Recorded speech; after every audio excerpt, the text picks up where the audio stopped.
Isang mapagpalang araw po sa ating lahat. Ako po si Charles at welcome po sa aking daily devotion.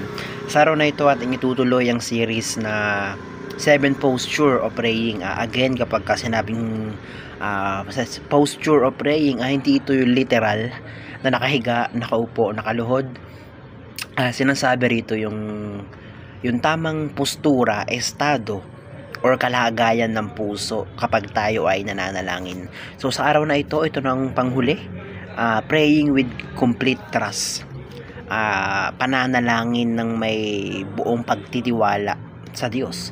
So King chapter 19 verse 14 ng sabi rito, nang makuha ni Hezekiah ang sulat mula sa mensahero, binasa niya ito. Pumunta siya sa templo ng Panginoon at inilapag ang sulat sa presensya ng Panginoon. So yung sulat na natanggap ni Hezekiah dito, so si Hezekiah ay isang parang pinuno or something like that. Basta si Hezekiah ay nakatanggap siya ng sulat sa isang hari, na yung haring ito ay yung pinakamalakas o yung pinakamakapangyarihan nung kapanahunan niya iyon. So kaya pinadalan siya ng sulat na parang na death threat, na sinasabi nito na lahat, kumbaga nasa sulat nito na binabantaan siya na papatayin siya, na sabi pa doon na lahat ng bansa na sakop ko, lahat ng lugar, lahat ng tao na ipapatay ko, ikaw pa kaya. So yun yung sabi ng sulat. Pero itong si Hezekiah ay may pananampalataya sa Diyos at alam niya na yung Diyos niya na sinasamba niya ang pinakamakapangyarihan sa lahat. Kasi ngayon nga noon, maraming Diyos noon, maraming iba't iba yung sinasamba ng mga tao noon, iba't ibang Diyos. And yun nga and sinasabi nga nung hari na yung ibang tao nga hindi sila naprotektahan nung Diyos nila laban sa akin, ikaw pa kaya, without knowing na yung Diyos na sinasamba ni Hezekiah ay yung Panginoon natin, na Diyos na buhay at Diyos na pinakamakapangyarihan sa lahat. Kaya yon, sabi rito, pumunta siya sa templo Panginoon at inilapag ang sulat sa presensya ng Panginoon. So sinasabi rito na yung death threat sa kanya or yung pagbabanta na papatayin siya, parang isinumbong niya, inilahad niya sa Panginoon, sa Panginoon siya nagsumbong na, Lord, ito, ipapapatay ako ng taong ito, ganto ganyan, ganto. So yun, sa unang teaching ang sabi rito, there is only one living God. So isa lang ang Diyos na buhay. Tulad nga ng sabi ko, nung panahon na iyon, maraming Diyos na sinasamba ang mga tao, iba't iba, pero isa lang ang Diyos. Ang totoong Diyos ay yung sinasamba ni Hezekiah, yung sinasamba natin, na siya lang ang nag-iisang Diyos na talagang makapangyarihan sa lahat, at siya ang totoong Diyos. So sa ikalawang teaching ang sabi rito, the Almighty God is the apex of hope. So pag sinabing apex of hope, pag sinabing apex, ito yung tuktok or kaduluduluhan ng ating pagtitiwala, na sinasabi rito na nagtitiwala ka sa Panginoon. So yun na yung pinakang malaking pagtitiwala na ibinibigay mo, na yun na yung pinakang tuktok ng pag-asa mo, na naniniwala ako sa Panginoon ko, naniniwala ako sa Diyos. And yun, walang sinong pwedeng makapanakit sa akin, walang sinong pwedeng makapagpapatay sa akin, dahil protektahan ako ng aking Diyos. So dahil sa ganung mindset,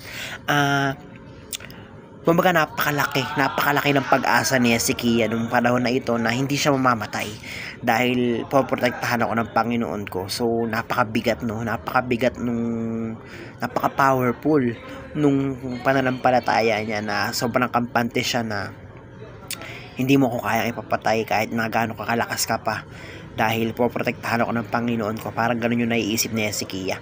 So sa ikatlong teaching ang sabi rito, complete trust means perfect peace. So pag sinasabi rito, kapag tayo totoong naniniwala at kapag totoong nananampalataya at nagtitiwala sa Panginoong Diyos, meron tayong peace, meron tayong kapayapaan sa isip natin. So tulad nga ni Hezekiah na ipapapatay siya, di ba? Ipapapatay siya, and hindi siya natatakot, hindi siya nagpatinag, hindi siya nagpatinag dun sa makapangyarihan na iyon, sa mga panahon na yun, sa makapangyarihang hari na iyon, na kumbaga meron siyang kapayapaan sa isip niya na, o ano, ipapapatay mo ako?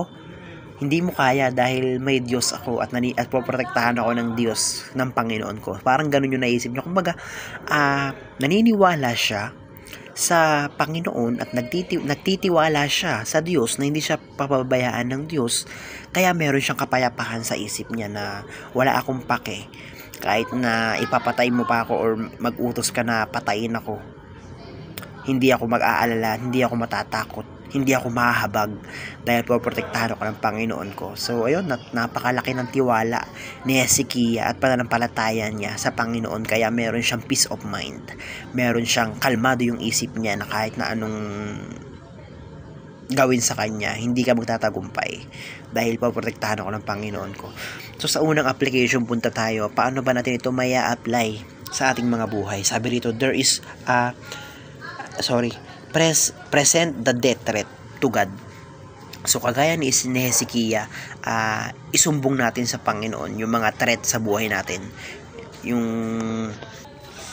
pwedeng mga problema, mga unos, mga pagsubok sa buhay, idulong natin sa Panginoon natin, isumbong natin sa Panginoon na, Lord, nakakaranas ako ng ganito, may problema akong ganito, ikaw na ang bahala sa akin, gabayan mo ako at huwag mo akong pababayaan. So kumbaga, sa Panginoon tayo lumapit, sa Panginoon tayo humingi ng tulong every time na nakakaranas tayo ng mga hindi magagandang pangyayari sa buhay natin, ano.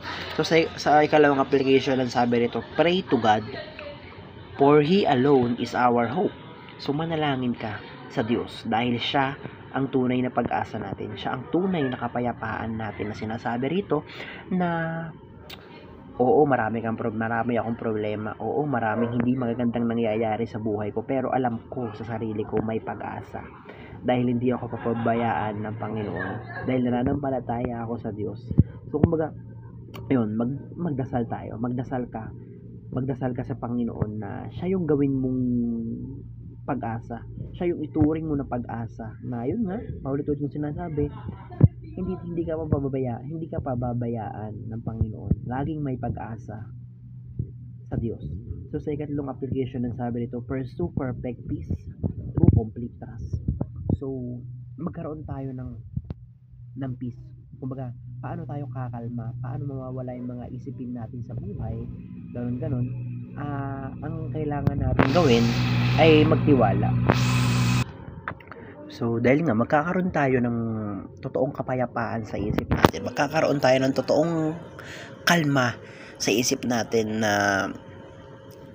Lord, alam kong hindi mo ko pababayaan, alam kong hindi mo ko ilalagay dito kung hindi ko kaya.